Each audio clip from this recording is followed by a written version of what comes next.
everyone. Welcome back. Thanks for joining us this morning. And we're now going into session 3, building a sustainable counselling career. I'm sure we're going to touch on some of the same things that were covered in the previous session, but we kind of have chosen a number of experienced practitioners to speak to you specifically about how their career has worked out over years and what that kind of looks like. And we're really hoping to highlight some opportunities for you. We're joined by 3 PACFA expert members, Jacob, Rachel and Rebecca, who all have different types of experience in the field. Jacob brings 30 years of experience in human performance in high-risk environments, including his work as an air traffic controller and an officer in the Royal Australian Air Force. He combines this background with his counselling practice, supporting aviation personnel and others in high-pressure roles, with a strong focus on the psychological factors that impact performance and well-being. Rachel comes from a strong background in community services, leadership and program management. She now works in private practice and as a clinical supervisor, supporting both individuals and other practitioners in their professional development.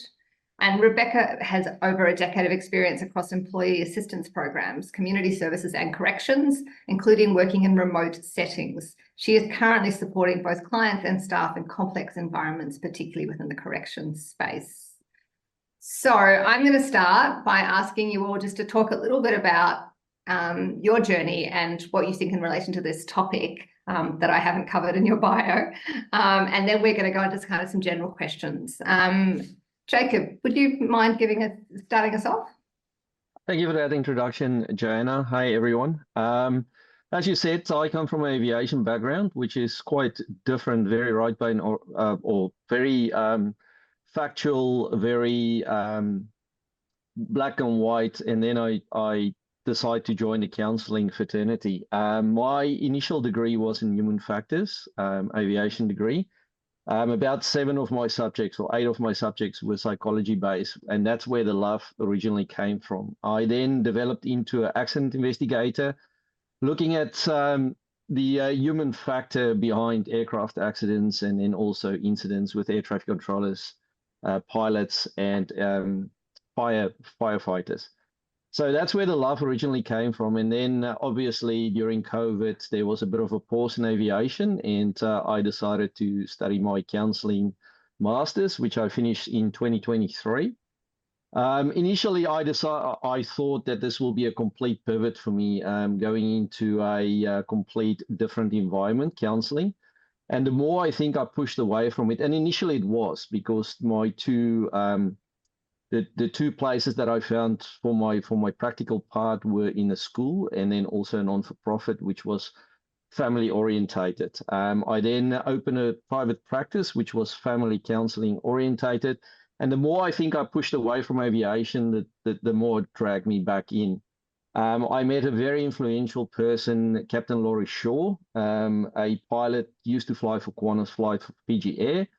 And he put a suggestion forward is, why don't we create a space a safe space for aviation personnel within the aviation industry? We got Dr. Kate Manderson, who's from CASA, on board, and we created a space which is called Safe Haven. Because what's more important, the pilot or air traffic controller got mental health issues and not getting the help they need, or somebody that's actually putting up their hand and get the help that they needed. That project started probably right at the start of the end of my studying journey, and we initially thought it'll be something that we can do quite quickly. But as we all found out within the counselling industry, and especially Joanna and I think Nigel found out, it's not that easy just to change laws and procedures within government. It takes a fairly long time. I think our journey is finally at a place where we can protect people, because in aviation, if you put up your hand and say, I've got a mental health issue, what generally happens is you actually lose your license and your livelihood. So that journey is finally coming to an end, and we can actually protect people. So a lot of pilots, I think, also resonate, and air traffic controllers resonate towards counsellors rather than psychologists, because they're people that would like to find a solution and would like to find a plan how they can assist in their mental health, where psychology base is a little bit more deeper, as we all know. So counselling fit quite well in that space, and I think it's an exciting space where we as counsellors can start and join. So it is closely aligned. I think what was quite surprising for me with my counselling journey, not only did I expect to do something completely different, and I'm not, I also expected it to be something where my career calms down a little bit, but the more I push away, the more I join the corporate space. So I'm sitting on a cultural reform board within my company, thanks to counselling. And then from that, also sit on a psychosocial risk improvement committee. So I think counselling is very is something that you can do in a lot of different careers. And we all think that counsellors should be separate, but yet in every single career, counselling's got a space. And that was the biggest lesson for me. So so the only advice I think just before I close that I can put out there is tell people what your skills are as a counsellor. I don't think the world out there realize how important we are, whether that's corporate, whether that's aviation, and whether that's the mental health space. That's a little bit about myself. Thank you. Thanks, Jacob. That's a really interesting story. And I think one of the things that I was surprised about when I first joined PACFA was how common it is for counselling to be a second or even third career, but also how cumulative that professional experience is in enabling counselling skills and expertise to be used in so many different places, and of course, we're offering, we're sharing stories here today, with interest and curiosity about other people. And we don't expect people in the audience to suddenly start working in aviation, but we are excited to encourage people to think about their own professional experience and what a pivot might look like for them rather than, or what an evolution might look like for them rather than a complete stop in relation to their previous work. Rachel, would you mind going next for us and just talking a little bit about your counselling journey, maybe when you started and what you did and what it looks like in terms of a counselling career, particularly in the case of employment and not-for-profits? Sure. So I had already been working in not-for-profits for a few years before I decided to go back and do a counselling degree. So I did a bachelor's degree and then a grad dip, both in counselling. And from there, I got some part-time work as a counsellor in a not-for-profit organisation that I was already working in a different role. So my first job I fell into that when a very short-term backfill position opened up, and that just meant that I got my foot in the door. So really for the first probably 5 or 6 years of counselling for me, I was part-time counselling and part-time doing other community services work, which suited me because I like a bit of diversity. I don't like just doing one thing. So I worked in a family and relationship services program for quite a while. I then became a manager and did middle management along with some counselling as well. So looking after teams of counsellors. And then I moved into a mental health NGO and did some work there for a few years as well.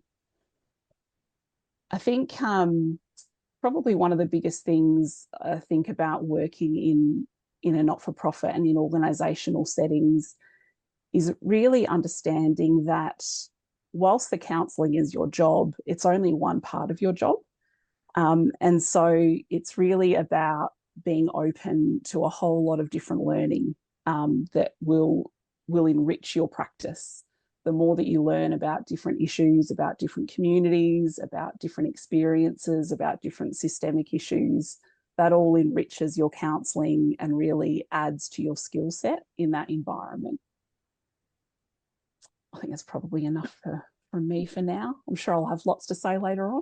Oh, and we look forward to it. That's fantastic. Thanks, Rachel. Rebecca, could you give us your story, please? And I know it's an interesting one. And I would just like that we've already got questions in the chat about, the viability of working in corrections. So we're really keen to hear about your counselling career in these really interesting spaces. Well, I'll try and make it brief, but can I just start with, I don't actually work in corrections. I work across all the government frontline services and agencies, and I'm 30 years in. So I'm actually a trauma counsellor and critical incident clinician for first responders and all sorts, but corrections was a really special place for me when I worked in Tennant Creek. And so I still do have clients from corrections. So, okay, join some dots a bit differently. Listening to all the other panelists this morning has been absolutely fantastic. There are still very odd and unconventional ways into counselling jobs and longevity as counsellors. And to join my bizarre dots, I started off life after school as a visual artist about 100 centuries ago, did an undergrad visual arts degree. That took me into performance painting in hospitals, believe it or not. And due to that, I became more and more therapeutically interested in the things happening around me and started to do de-stressing workshops, ended up doing an associate diploma of art therapy. That took me then into other areas where I became the first diversional therapist, art therapist for the Royal Adelaide Hospital, working for Brain Injury SA, doing groups, etc. And so I've played a catch-up I'm in my 60s now, and I've played a catch-up my whole life where qualifications have had to catch up with experience, because often the positions and things I've done, they didn't have courses for in those days. We were kind of pioneering as we went. So I've often said it's a lot about insight, instinct, intuition, and really being courageous and brave. And I love what other panelists have said about doing other things, trying other things, because nothing is ever wasted, nothing. I've had a stint in law, stint in microbiology, a little bit of a stint in med, that was hilarious, dropped back to psychology, and then got into my master's of counselling. So, and have been majoring in trauma ever since. And sometimes I think my best mantra is, if I just keep out of the way and let it evolve, things happen really, really beautifully. So the most interesting parts I've done will probably going from contract, having worked in, group work with psychiatric and personality disorders in residential settings, in medical settings, to remote work. I've run an NGO, I've worked for NGOs, I've also now worked for governments. I've got to see the flip side of all those organisations. It's just always an unbelievable privilege to sit alongside somebody in their humanity and their vulnerability. You never get tired of that, never. It's fantastic. And I just think it's the best job in the world. It's so flexible, it's so varied.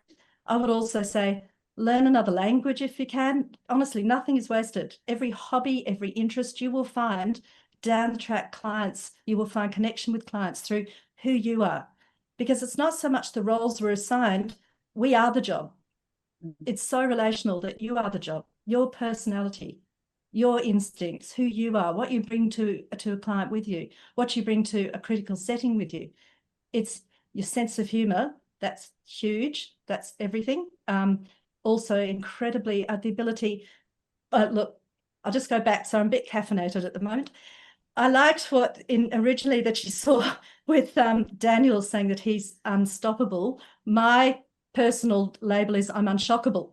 So, and that comes on with age. So please, young ones or new ones, don't be hard on yourself if you're having a bit of trouble maintaining or containing other people's horror or other people's despair. That's where it's fantastic. Reach out to great supervisors who need rapport with people you can really talk to.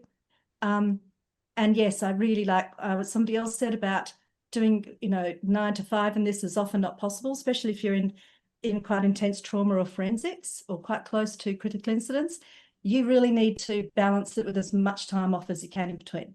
So I will go from having my DNA taken because the rape victim wouldn't let go of me while we're talking, to going and sitting on the beach and collecting shells or doing nothing. Or you really need to give yourself permission to play, just to breathe, just to be. I think that's all I can cover at the moment.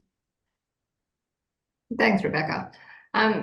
So if we're talking specifically about working with government, in your case, and working in the not-for-profit sector with Rachel, I might go back to her first. Maybe if you could just talk a little bit, Rachel, about the best parts of working in the not-for-profit environment as a counsellor and the worst parts of working in the not-for-profit environment as a counsellor. The best part is the diversity and the experience that you get, without a doubt. And I think one of the probably most surprising things for me, particularly earlier on in my career, was actually how similar the work is with different presentations. You know, like I think especially for people starting private practice, there can be a whole lot of talk and pressure to specialise. But if we think about what core counselling skills are and the core thing that we do as counsellors, that's meeting another human being. And I would say kind of 70% of that is the same, no matter what the presentation. And so I think that was really a surprising thing for me to learn, and an important thing for me to learn around what it is that I do as a counsellor, what's my professional identity. I think the challenging thing in not-for-profits, you know, you're never going to find a perfect organisation. I think I know for me and other people that I studied with, you know, we kind of went through study and we had this image of we'll work in an organisation and we'll have like a lovely, you know, few sessions in a day and we'll have this, this and this. But every organisation has shortcomings in some way. And that's not to say that organisations are bad, like that's just organisations, because the reality is resourcing is always tricky. So I think probably the biggest thing I would say about working in organisations is being really, really savvy and thinking about how you can resource your work. You know, so is it about making sure that you have supervision? Is it about making sure that you've got a work buddy that you can vent to in a confidential way and it doesn't become toxic and gross? You know, don't expect perfection. Expect good enough, and expect to be there for a season and learn what you can learn and get that extra resourcing in, and then you move on to the next thing and you get to learn a whole lot of other stuff. Like, it's pretty cool. That's great, Rachel. Thank you. Rebecca, drawing on your experience with government, because there is a lot of opportunity for people in government if they can, you know, get through the door and find the right environment for them. Could you maybe talk to us a little bit about the best and worst parts of your experience in that area? Well, for me, the best part is that they're very highly structured with things like the quarterly report, admin templates and things, because admin is my pothole. I suck at admin, and luckily that's it. The other best part for me is that I never have to deal with the money side with clients directly, and I'm always aware of that, because I'm one of those people. I find it very hard to ask people for the fee. The government does that for me, so that's great. You know, I send my invoices in, they send it back. I love how diverse and how varied the work is. You can have a CEO and a cleaner have a meltdown on the same day. You're getting a lot of insight to the high-end executive problems that are going on in departments and things, but also into what the problems are on the ground. And that's a really privileged position, because we're all asked to give a lot of feedback. I know the Northern Territory government is a little bit different. It's a bit smaller, the way they run EAP. There's only 22 of us providers. And people think EAP, employee assistance provider, is mainly about work issues, but it's not. People rarely have one issue. So you will see somebody, for example, working from the Department of Legal Aid or Family Justice, and they've been triggered from their own life with a client's story for them. And so they come to you, and it might start with I'm having an issue at work, but very quickly it becomes my childhood surfacing for me, and I need to get this out and talk about this and that. And so we get an unlimited number of new presenting issues, and just capturing the data from that has been interesting too. There's a lot of research going on in these fields as well. And I just find that working in an EAP, and I do a hybrid, by the way. I'm up in Northern Territory about 3 or 4 times a year for blocks of time, and I'm in South Australia the rest of the time. So I get to see clients both online and face-to-face.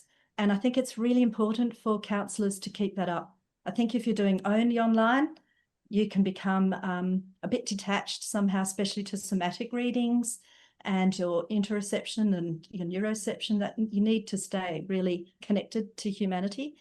But if you're always doing face-to-face, really, really recognising your burnout and how specific that is in situations as well. So working for government's great because, well, I'm contracted to government, so you're really your own boss. So the pitfalls for me are probably, in particular recently, vicarious trauma and compassion fatigue, working in high-end trauma work. And I've learned with age what my signals are for that. My major signal would be if a client cancels at the last minute and I'm relieved, I'm probably getting a little bit burnt out at the moment. And I've only got myself to blame because I'm my own boss. So if I'm getting burnout, I should stop talking to me and go on strike, you know. So, but vicarious trauma and compassion fatigue are what all of my clients are coming to me with. So I'm lucky because PACFA's provided the most fantastic supervisor. She's been a complete lifeline.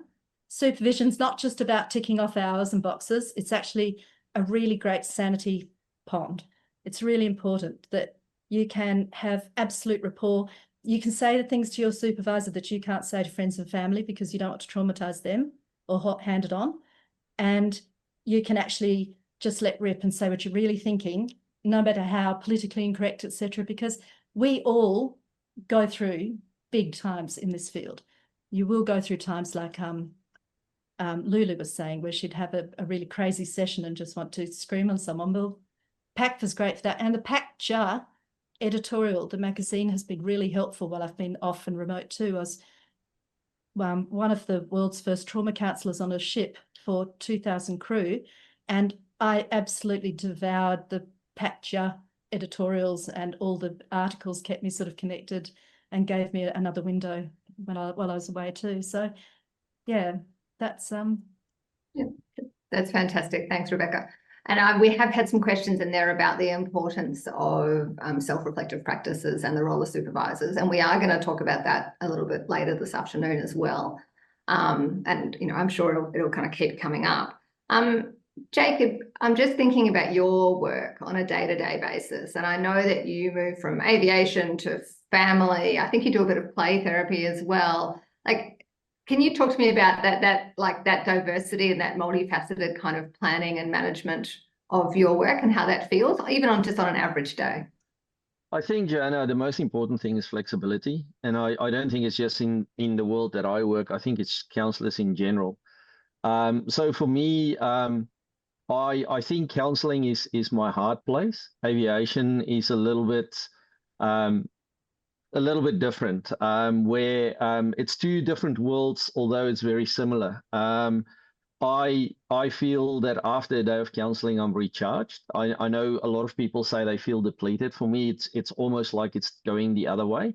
It's that legacy, you're helping people, you're assisting people. So for me, a day-to-day will be, I might do a shift in the aviation line, and then I generally have one or two clients booked, even because I guess it's quite nice working shift work. I also cutting back on aviation a little bit, so I'm not completely full-time in aviation role anymore because counselling is my recharge place. I think with that flexibility and with that sometimes comes in being in private practice, you get peaks and troughs.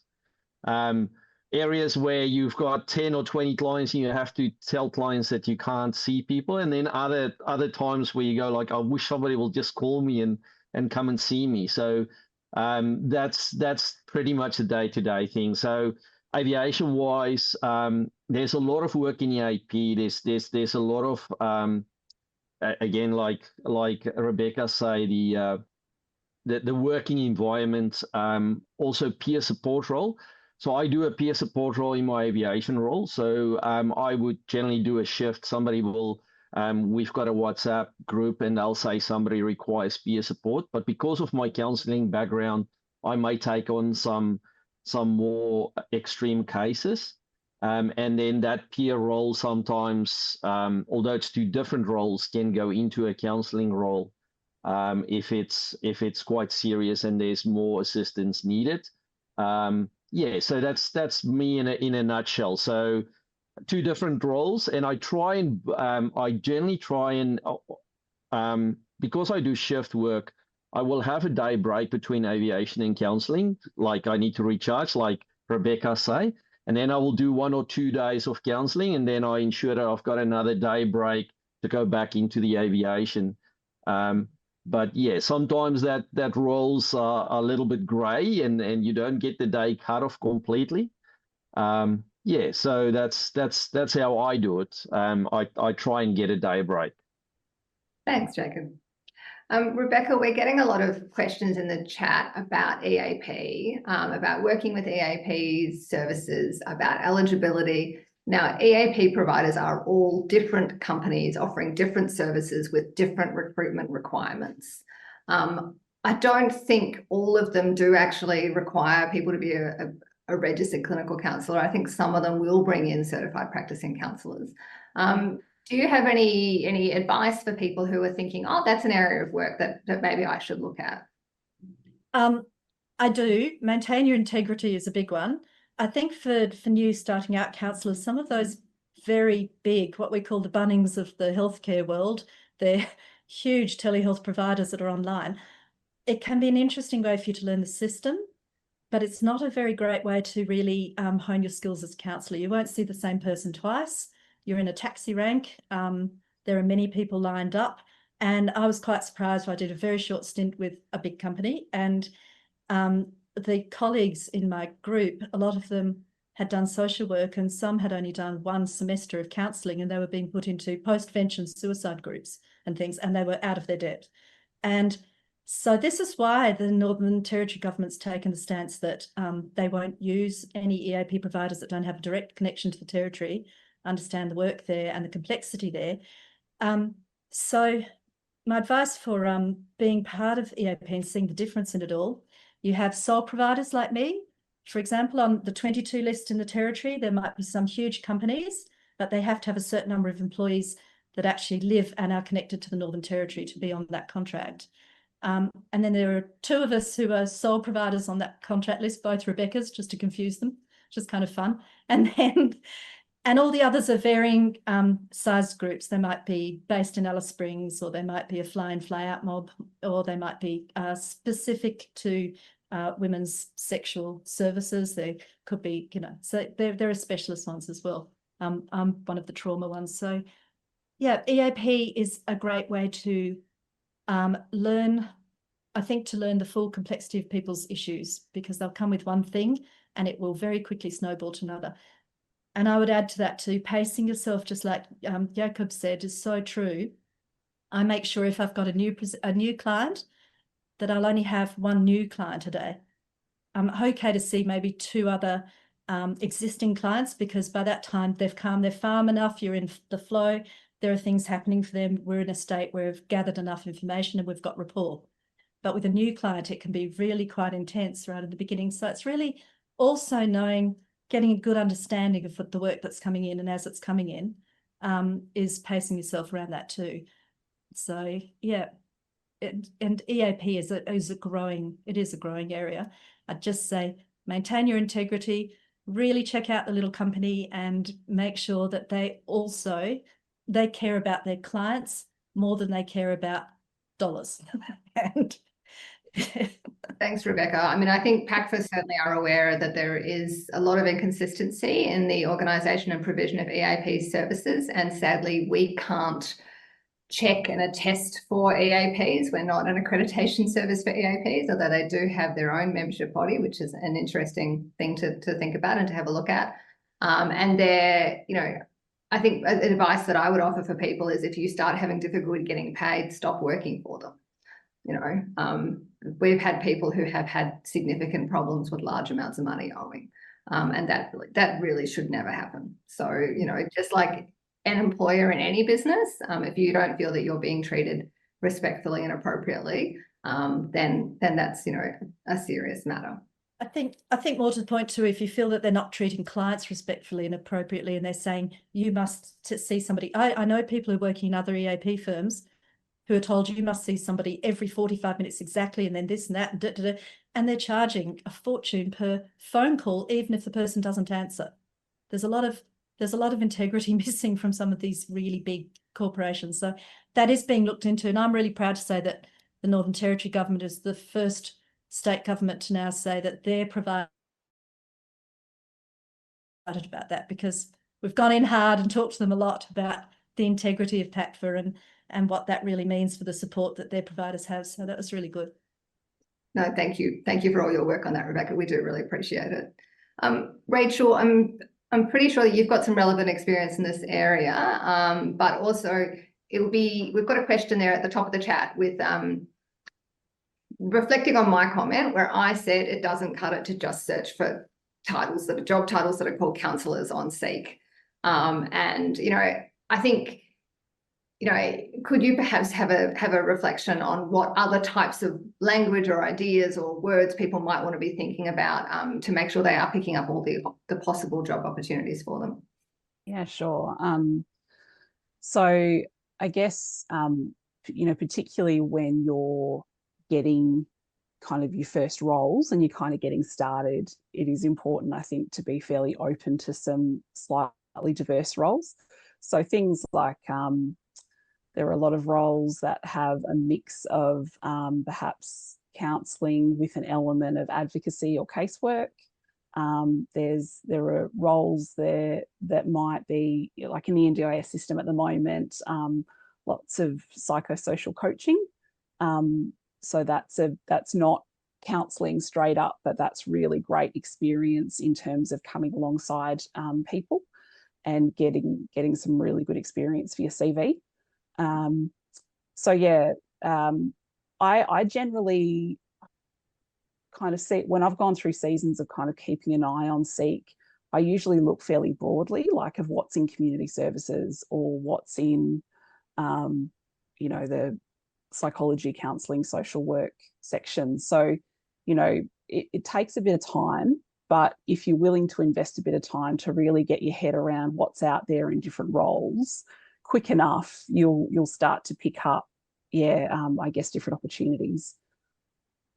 Can I just add to that, Joanna? I think Sophie in the previous one mentioned networking. I think networking is probably one of the most important things to find a role within counselling. Whether that's through PACFA, whether that's through your company, whether that's through colleague supervision. Most of the roles that I got was through networking, and I think that's really, really important. Actually, Jacob, that fits in really nicely to a somewhat self-serving question that I didn't really want to put up there, which was, in what way has PACFA helped your career after graduation? I think that there's things we've talked about that are really meaningful. I mean, PACFA registration is research shows it's the most searched counselling registration, the most valued counselling registration by employers. We're talking about CPD, we're talking about networks, we're talking about events like these where you see names and faces and there are ways to reach out to people who are in particular areas. Is there anything anyone would particularly like to say about PACFA in that kind of area, something that I haven't touched on? Yes, I would just say don't be shy to go to your local branch meetings and get-togethers and join-ups and introduce yourself and really make friends with people who are a little bit further down the track, and they'll have suggestions. They usually know somebody who's looking for somebody, and that can be helpful. But also, Jacob in the beginning said, tell people what you can do. I would also say show people what you can do. Say, hey, could I come along and maybe be there for a day or two with you? Is there any way I can come and see what it's like in your organisation and see if I'd be a good fit down the track if anything opens up? You'd be surprised how much that sort of happens. So. Just for example, when I had to do my practical, I think I applied to 72 places.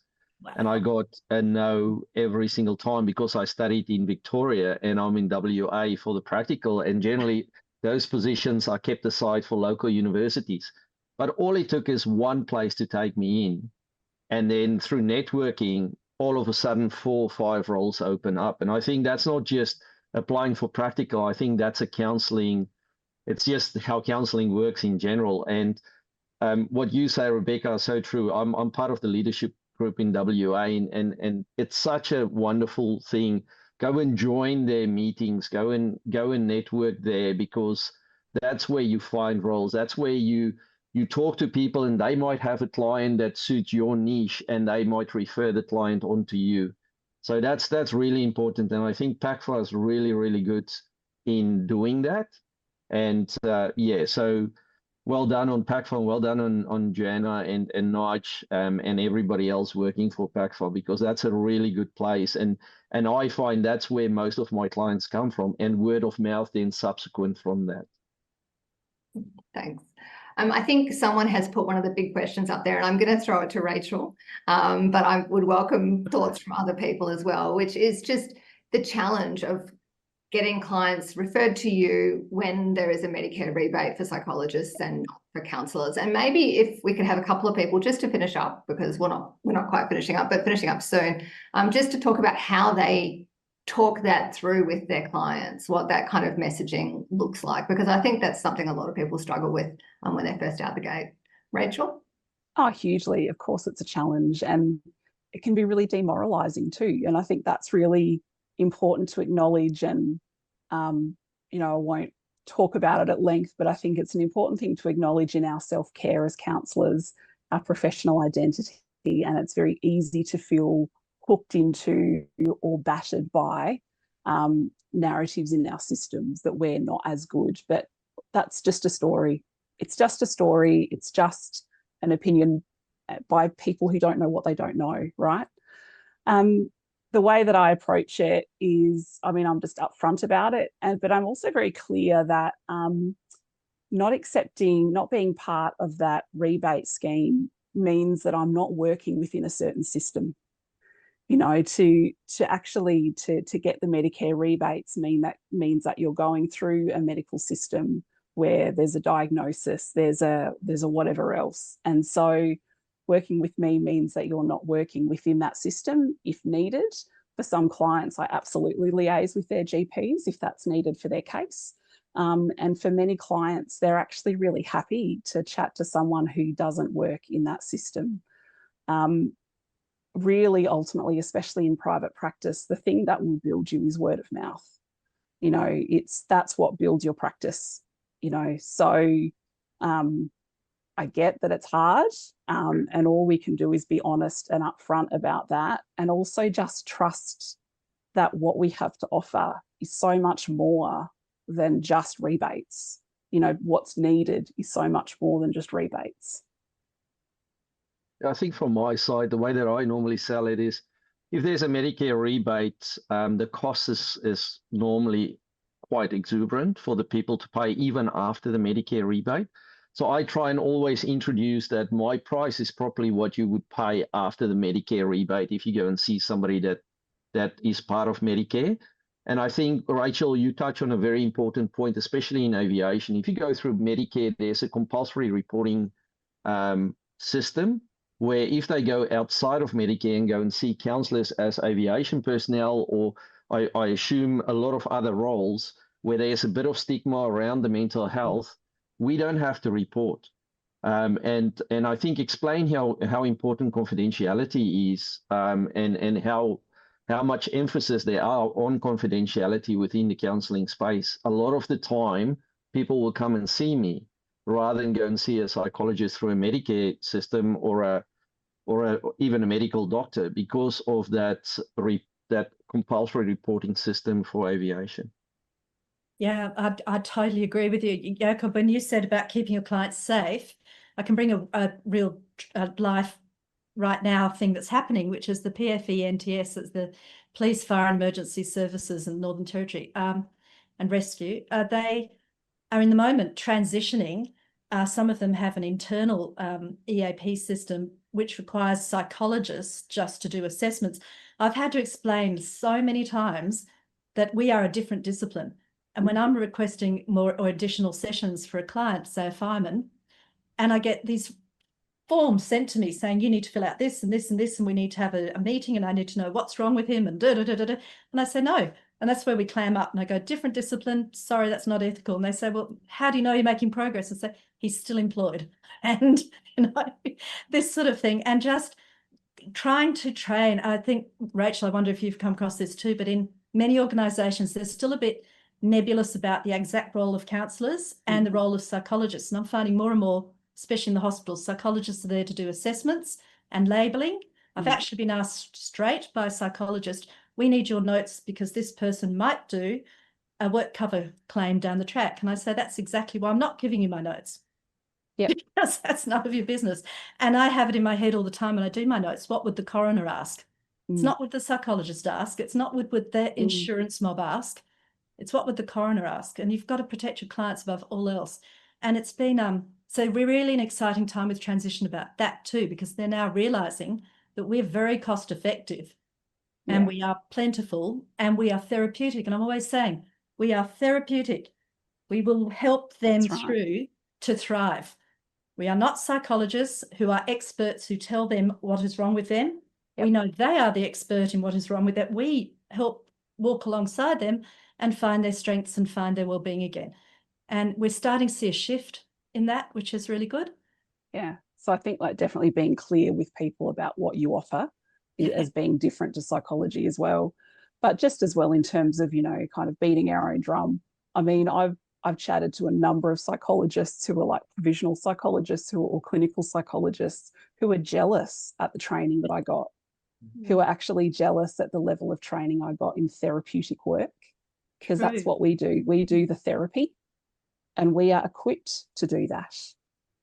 And look, for some people, the right service is going to be a service where there's rebates. That's fine. Like that's the beauty of working in a system where there are different services, because different services are needed for different people. So it's not about competition. It's just about knowing who we are, what we do, and being able to have that conversation with the client or a prospective client to figure out actually what's going to serve them best. And I think that's also in a performance environment that works quite well, because you give the person the tools to increase their performance, whether that's aviation related or not. It is, we give them the tools and they're the experts on their life. They will continue to use those tools whichever way they think is fit within the environment. And that's the difference. And that's how I think we should sell it.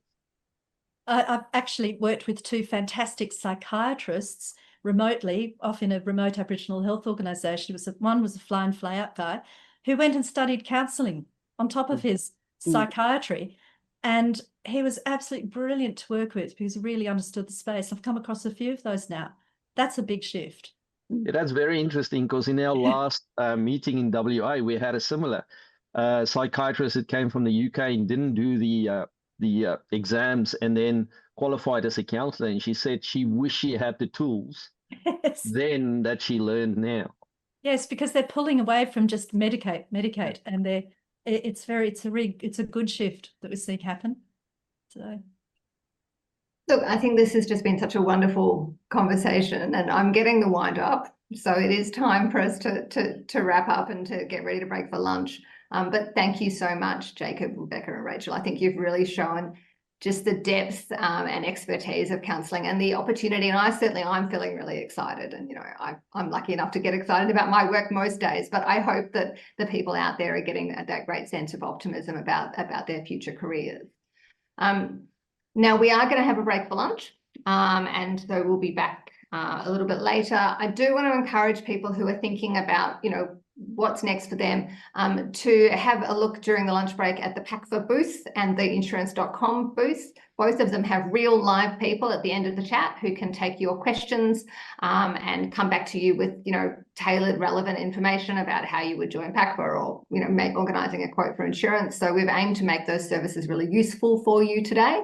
And there's also general information available. So we look forward to seeing you back here soon. We're going to be talking about private practice and supervision and answering some of those questions about the national standards and the future of counselling after the break. So thank you very much, everyone. Thank you, speakers. That was amazing.